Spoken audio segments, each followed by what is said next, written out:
Could big business, the billionaires, could they have impeded Nazi Germany's Aryanization and the treatment of the Jews had they chosen?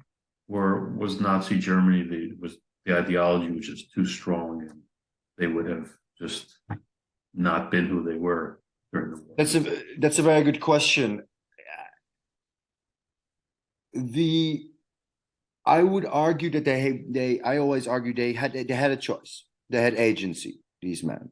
If they did not want to take over a competitor's business at a price that wasn't fair, or for example, they could go out of their way to pay a price that was fair if these families had to sell, right? I mean, that was also an option. Whether they could actually avoid doing it, that would probably mean that they would have to leave the country as well themselves. If you weren't going to play by the rules of the Nazi regime, of the Third Reich, you had to leave and you were going to be expropriated yourself.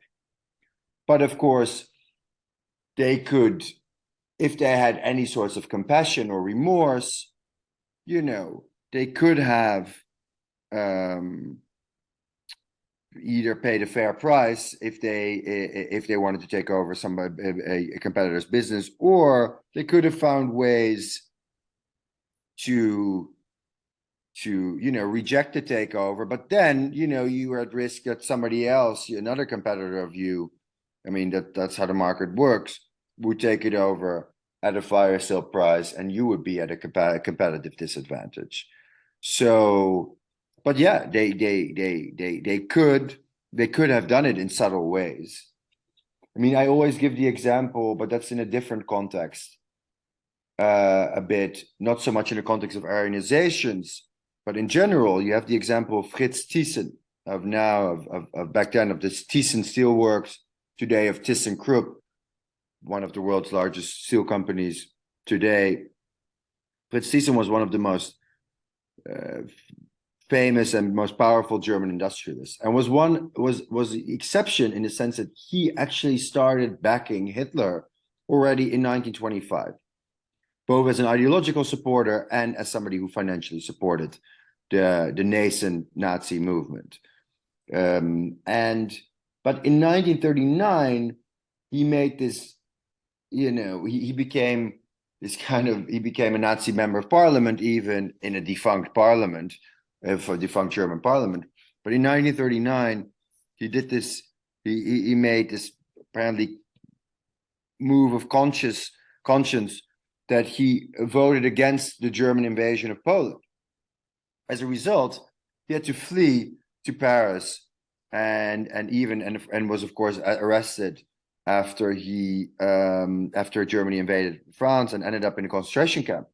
And the Thyssen Steelworks, one of Germany's largest privately held companies, was expropriated and was actually put in trusteeship under the right-hand man of Friedrich Flick after he left the Flick conglomerate. And this very radical SS officer called Otto Steinbrink, who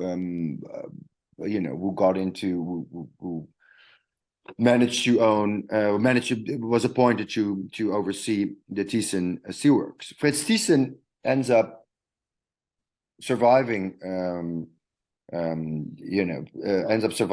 the war in concentration camp, and then is actually, in addition to being put in a concentration camp, is then by the Allied forces, is then sentenced to 3 years of hard labor and prison, which is rather ironic because all of the other